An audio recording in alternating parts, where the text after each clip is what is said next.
of frustration, full of despair.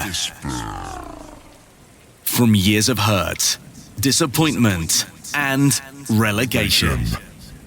Two British football fans have had enough. Canary bird Elliot Holman and Wanderer Henry Hewitt are in search of glory, pride, passion, in search of silverware. And they found Major League Soccer. Hello and welcome to the MLS UK show. My name's Henry Hewitt and I'm joined by... Oh, no, he's still on honeymoon. Just me again today. Elliot will be back in a few weeks. But for now, how exciting. It's time for part 2 of my chat with Danny Higginbotham. If you've not listened to part 1, then make sure on your podcast provider, you just go back one episode. Same on YouTube as well. It's right there. It's well worth listening to. A basket of knowledge of MLS. And I really enjoyed the whole chat. So this is part 2. But before we go into part 2, I just need to say thank you to our sponsors, soccer90.com. If you go to soccer90.com, they have got all the latest jerseys for you to have a look at and purchase as well. We're talking EPL, the new Man United shirts on there. They've got Bayern Munich. They've got PSG. Get ready for the World Cup. They've got Colombia on there as well, and the States. And also they've got MLS gear as well. When you're on there, if you decide what you want and you get to the checkout, in the discount code, type MLS UK and you can get 20% off. So it's well worth doing. So a big thank you to our sponsors. Once again, soccer90.com. Right, now for part 2 of my chat with Danny Higginbotham. We heard in part 1 him talk about MLS and moving over to the States to commentate on Philadelphia, the rest of MLS and some EPL matches as well. And now it's time for part 2, where I kicked it off by asking him about Wayne Rooney, of course, a man who played hundreds of matches in the EPL. He came up against Wayne Rooney quite a few times, but I asked him how he's going to make that transition into part 2 of his time in MLS. And now he's got a tracksuit on as head coach of DC United. Elliot Holman, Henry Hewitt, MLS UK show. I don't necessarily think it will take Wayne Rooney time to adjust. You know, what he did at Derby County last season was unbelievable. If he'd have kept them up, that would have been probably one of the most incredible stories ever. You know, the points deduction that they had, the players that they lost and things like that, and they nearly did it.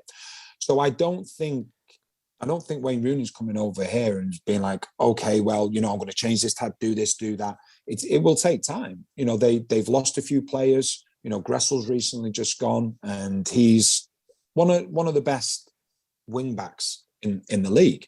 You know, you've got Fontas, who's hit the ground running, but you know, there's things obviously that Wayne Rooney's going to come over and look at and say, okay, this may take a little bit of time, but his credentials, is in terms of what he did in England, is absolutely brilliant. And what that tells you again about MLS is that the growth of the league once again, because I feel that if Wayne Rooney had stayed in England, it wouldn't have been long before a top championship club would have come knocking, or potentially a Premier League club, because of what he did at Derby County.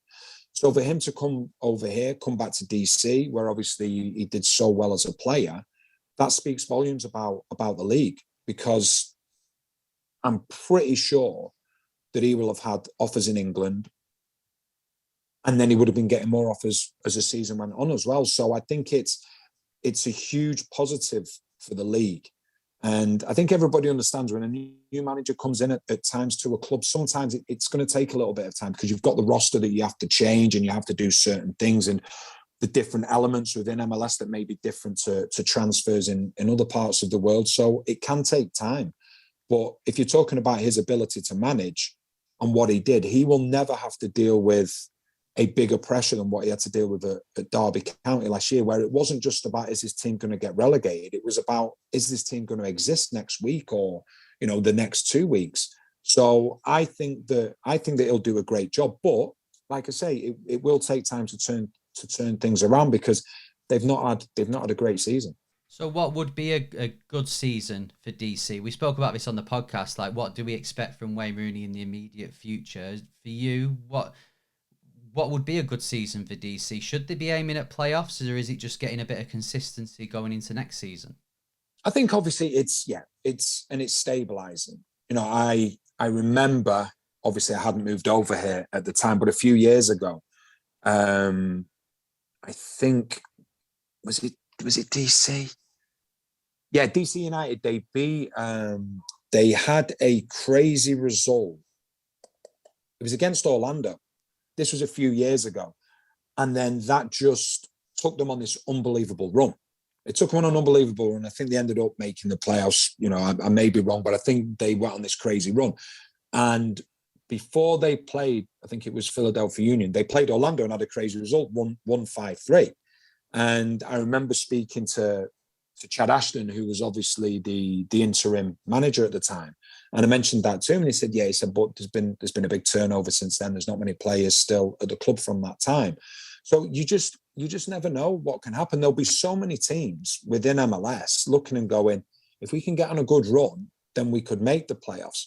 But I think for DC, this season, I think it's about stabilizing. I think it's about Wayne Rooney now coming in and saying, right, okay, what is the style that this team needs to play? Ravel Morrison's just come in. If he can get him playing like he did at Derby, then you've got a great player there. You've got a player that can really pick a pass, that can create so much for his teammates.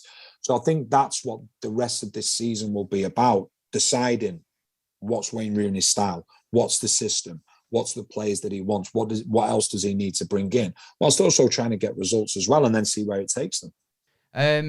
Ravel coming over is because he's still at a decent age. He's still got a few years left in him. Are you seeing now a change from players within the UK who are now considering MLS a bit more than perhaps say in your day?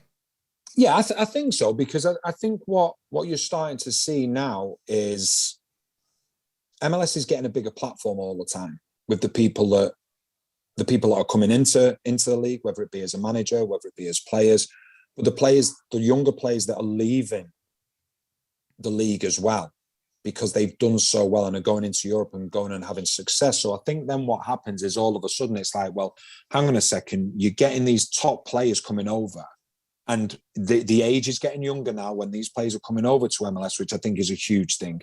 But then not just that, you're also seeing, well, hang on a second, you're getting lads moving from MLS now and going to big clubs in Europe, huge clubs in Europe. You're then seeing them go into the Premier League. And all of a sudden, you're seeing previous MLS managers now doing well in Europe.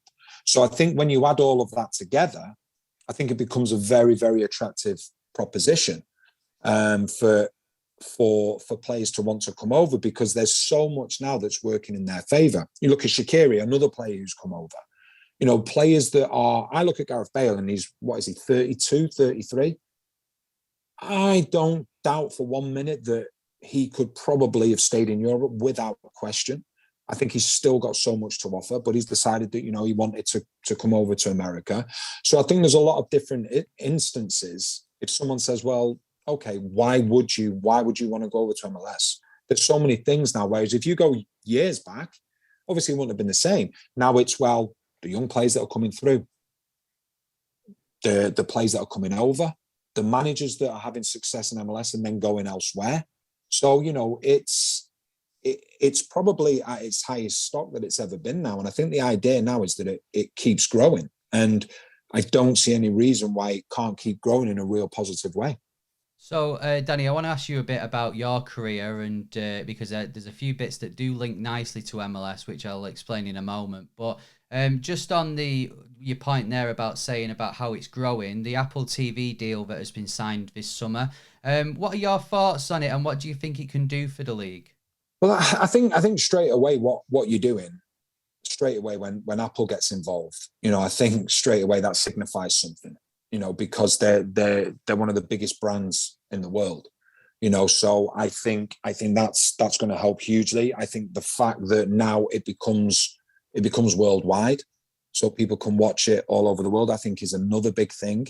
And I think it makes sense. I think a lot of people say, you've got the locals and things like that. Obviously, that's going to go. And that's been great. I enjoy doing the local games for Philadelphia Union. But, as time goes on, things have to change. And it's like, okay, well, if you want to keep going forward, you want to keep moving forward, then we need to alter things. So the potential. I know we always talk about growth, or talk about potential, but that's what it is now. And I think now that this has been done, your next level, so to speak, is now, right, okay, well, the broadcasting side of things, now can you get even more people involved in terms of watching it? You have this huge window now of opportunity. You've got the US, obviously, in the World Cup coming up in Qatar, but then they're hosting it. They're hosting it. One of the hosts should have said in 2026. So the chance now to make football bigger than ever in this country is there. And I think when you look at the new deal that's been done with Apple, only going to help, because that automatically is like, wow, okay, well, they're getting involved with it. So, the room for growth, the opportunity that's going to come the league's way, it is, it's a no-brainer in terms of making that move.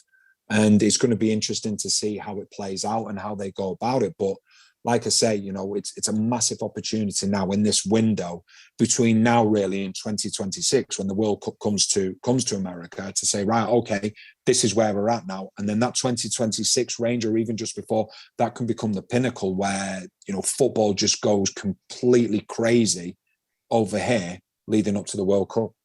So, Danny, I want to talk about your career. This is the first time, obviously, coming onto the show, so I want to discuss a career that I obviously knew very well, being an English football fan at the time where you were playing. But as we mentioned before, you are a Mancunian. You did start at Manchester United. What was that like? Because we'll have a lot of MLS fans who are also Manchester United fans. What was it like growing up at, well, one of the biggest clubs in the world? Oh, it was incredible. For me, it was just unbelievable. It was a dream come true for me. All my family are Reds.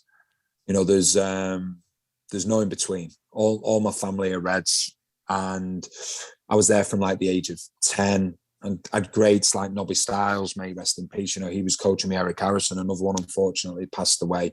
Legendary coaches, and then all of a sudden, you then become an apprentice, and you see that unbelievable team at the time. So I'm talking 95, 96, 97, all the way up to the treble team. Your likes of Cole, York, Keane, Scholes, Beckham, Giggs, Neville, Schmeichel, Stam. The list just goes on and on and on.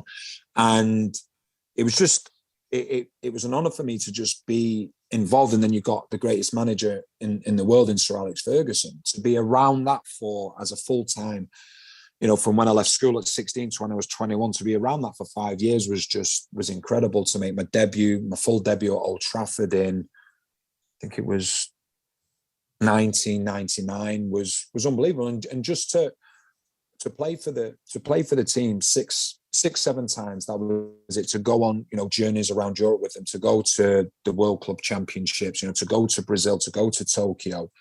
It was just something that at the age of 21, and that's the team that I've supported all my life. How do you beat that?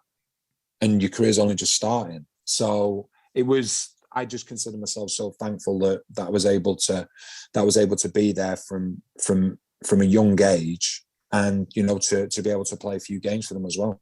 Now, I know time's obviously moved on, but I mean, if there's any MLS coaches that are watching this, and if you could give them one thing that Sir Alex did that made him so good as a bit of advice to them in the modern day, what would it be? He was a people person. Like, everyone talks about him being fiery and things like that in the dressing room, and the hairdryer thing, which he obviously could be with players and things like that. But he knew everything about everybody. Like as a young kid, you're going in there, and he had this aura about him where you knew he was near you before you saw him. And I've never had that around anybody else ever before.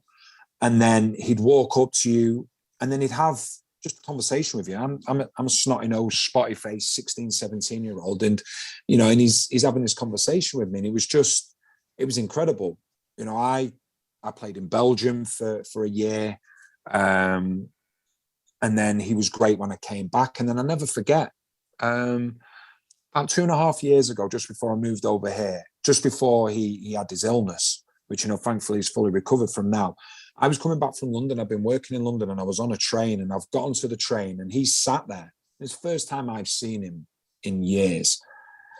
And I walked past him, and I was like, I've always been the same way. If there's someone that's been my manager in the game, I never call them by their first name or their second name. It's always gaffer or it's always boss. I don't care whether you were my manager for 2 months, 3 months. It's just a respectful thing that I've got. And he just said, "Oh, how are you, Danny?" I was like, "I'm fine, boss. You know, how are you?" Fine. So then as I walked past him, he just turned around to him, "Where are you going?" And went, "What do you mean?" He went, "Come and sit with me." And I was sat down across from him for like 2 hours on the train. And we just talked about anything and everything. And he remembered like the big injury that I had. He remembered my parents. He remembered like so much. And that's such a big thing for me, especially when you're a kid. And he didn't care whether you were the biggest name at the club or whether you were one of the younger players, a 16, 17-year-old, whether you were a chef at the club, whether you were the kit man, whether you were the physio. He treated everybody the same. And that was a massive thing. And about 4 years after I'd left, we played Manchester United when I was at Southampton. And we needed a win or a draw to stay up. And they ended up beating us. And that sent us down. We got relegated on the last day of the season. And I never forget, I was one of the last ones into the changing rooms. And as I'm walking into the changing rooms, he waited for me outside our dressing room. And he just apologised. He was just like, "I'm really, really sorry. You know, I'd play the strongest team, da-da-da-da-da." And I was just like, "Pardon?" I said, like, you're apologising to me. And it was just, but that just tells you so much about him as an individual.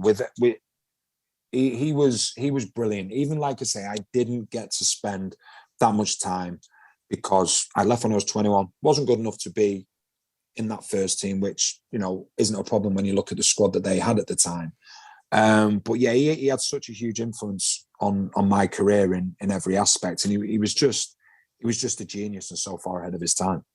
Yeah, I mean, that's such an amazing story, and it does correlate with a lot of what other people have said. You know, you hear other people who have been coached by him and managed by him who all say I've got similar stories. So yeah, you must be quite honoured to have had that little bit of time with him.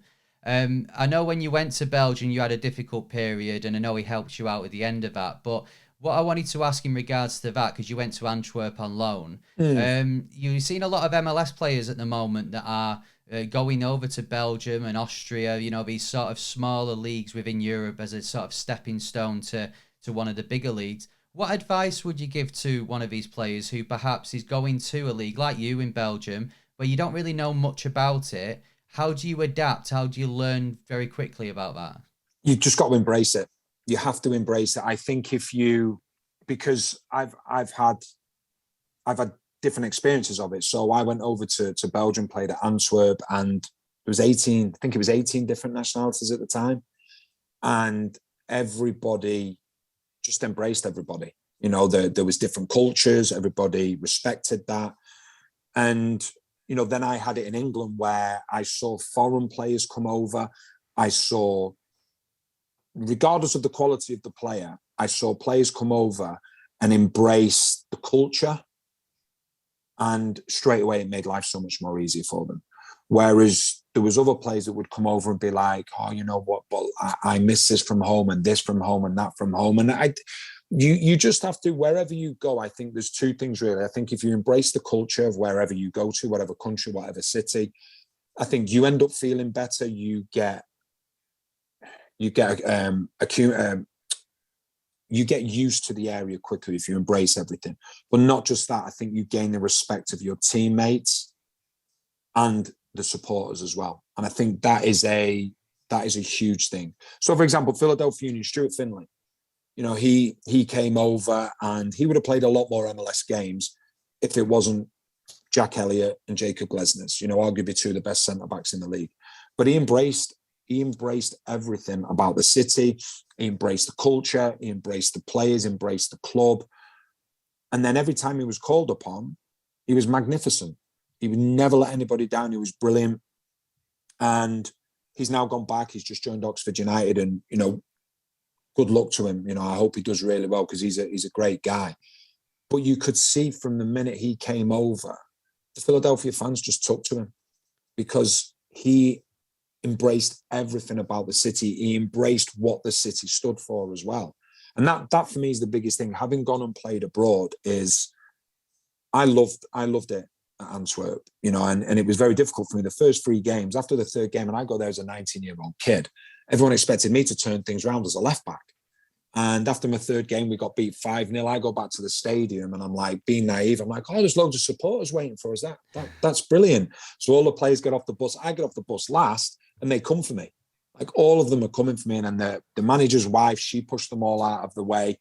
And I said to the manager, I said, I want to go home. I said, I've not come here for that. And he just said to me, he said, please, as managers do, he went, just give me 1 more month.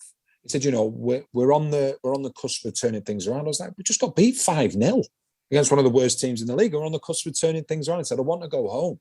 She said, please come out for a meal with me and my wife tomorrow and I'll do a deal with you. So I went out with him and his wife. And he said to me, he said, stay for 1 more month. If things don't turn around, he said, I will personally buy your plane ticket home. We won the next 12 games and we're top at Christmas. So there's loads of little learning curves as well, because there will be ups and downs when you go to new places and there will be an expectation level on you. And as much as you can embrace the culture and everything, and in Belgium playing, then it was like after the game, you go and have a drink with the supporters. And that was it. And I did that. And all of a sudden they're like, oh, you know what? He's come here. He wants to be around us. He wants to understand how the club works. And that's what I would say for anybody going abroad. Doesn't matter whether you're playing football. Doesn't matter what line of work it is. Whatever country you go to, embrace it. Don't always look back and go, oh, but what about the country that I've left? Because you're always going to miss that area then. You've always got to, like I say, embrace the culture, embrace the area. And I think you'll find life a lot easier and people will respect you a lot more for it as well. Just before you go, I just want to touch on the rest of your career, in particular the Premier League. In a similar way to Stuart Finley, you kind of found you weren't getting as many games at United, so you decided to leave. You went to Derby and then played for Stoke, Sunderland, Southampton. You clearly had a thing for, and Sheffield United, you clearly had a thing for red and white stripes. Yeah. Where would you say your happiest time as a footballer was? It was at Stoke City. It was just, so as a younger player, you hear so many people say like, because what I tried to be as a younger player was just sort of a sponge and you just wanted to listen to the senior players and things like that. And when they spoke, I just kept quiet and just wanted to listen and just take everything in. And the amount of times some of them would turn around and go, my favourite time was at this club or it was at that club. And I'd ask them why and they'd just go, it just felt right. And I was like, what do you mean? It just felt right. And they were like, yeah, it just felt right. Just everything about the area, about the club, about the players, just everything to do with it. And I never understood it or never believed it till I joined Stoke City. Then, you know, I was there for a year in the Championship. Then I went to Sunderland, who were in the Premier League, had a year there. And then Stoke got promoted. And then I went back to Stoke. And it was just an absolute pleasure to play those games at the Brit, especially in the Premier League. In that first year, you know, it was recorded at the time by Sky, one of the smaller capacities in the league, but the loudest in the league. Like you would think that you would get used to that noise being a home player playing there every other week. You would walk out of the tunnel and your hairs would stand on end. And then when the Delilah song would get going, it was just, it was incredible. And it was an absolute pleasure and an honor for me to play there. And Stoke is a very working class area. You know, they work hard all week. They then want to come to the game. They don't necessarily need to see a player get the ball and take on 5 players. They just rather see a player making a recovery run or going in with a 70-30 challenge against them and winning the ball. And that was me as a player.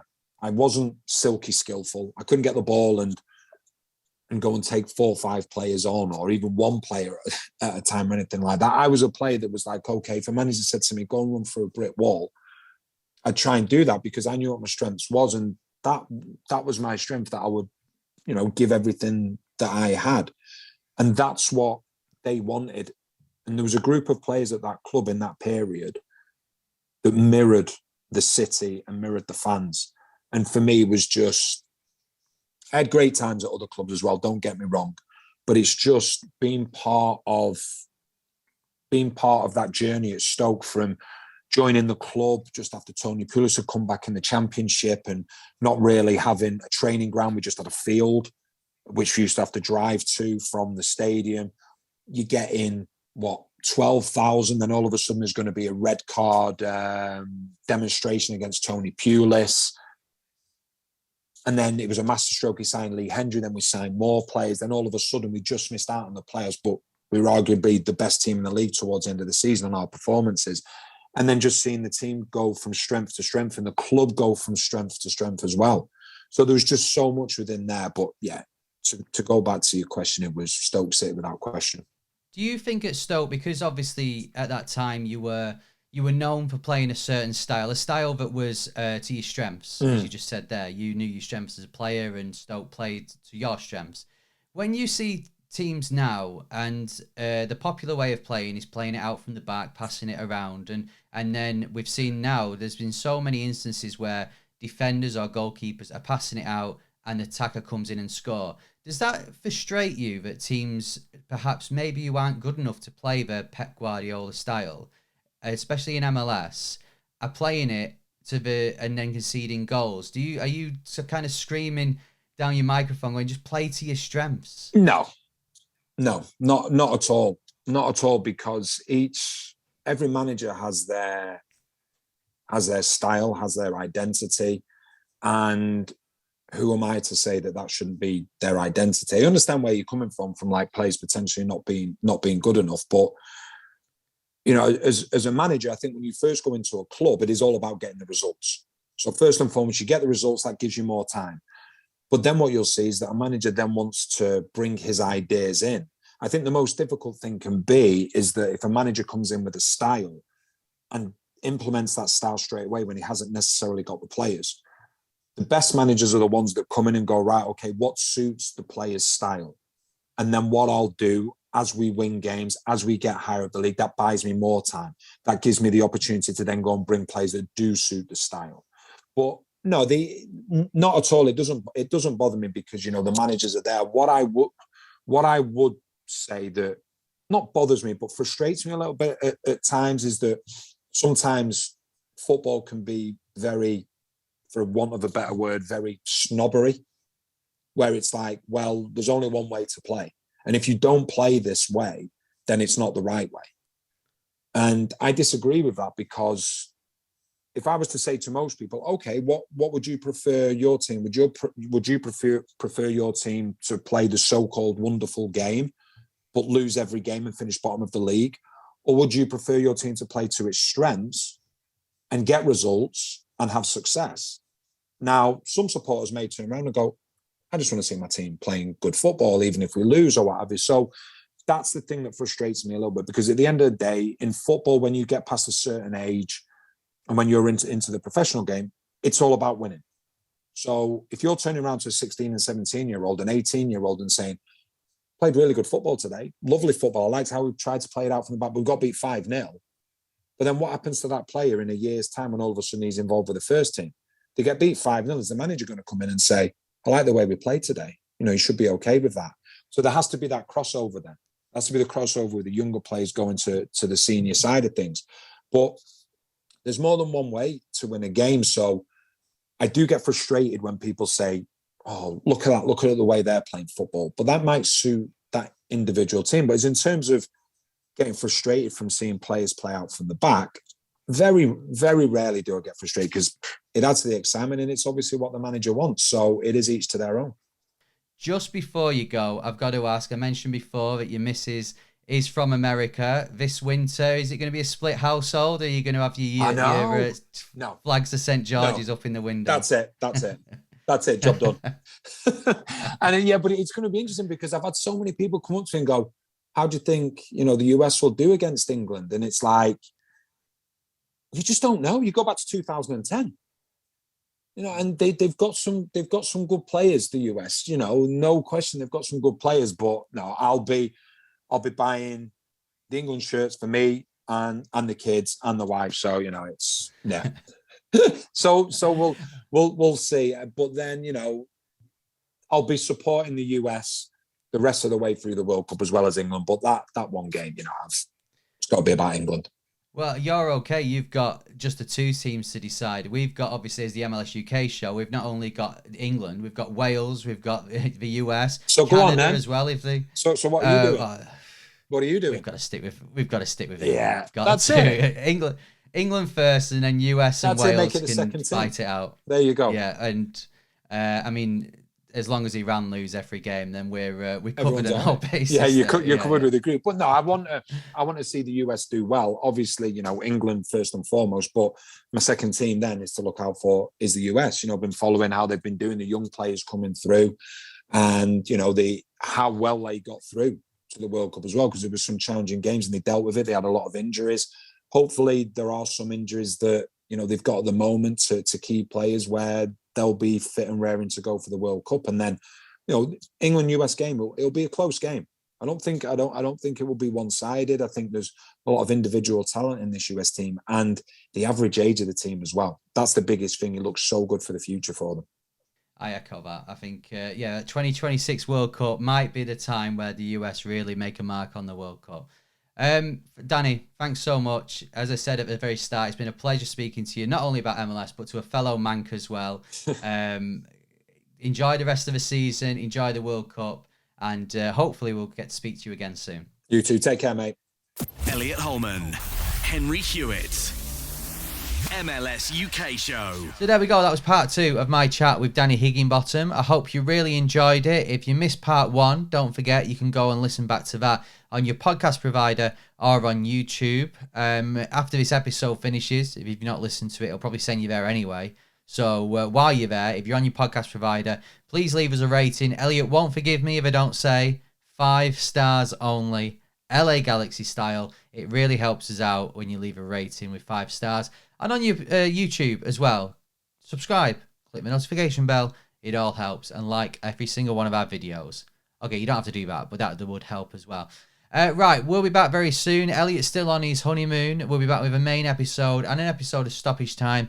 I hope you're enjoying MLS while we're having this mini break. Last weekend, it was a record amount of goals. It's All-Star Week this week. Elliot really knows when to choose his time off. But we'll be back very soon. Hope you've enjoyed this episode. Thanks again. See ya.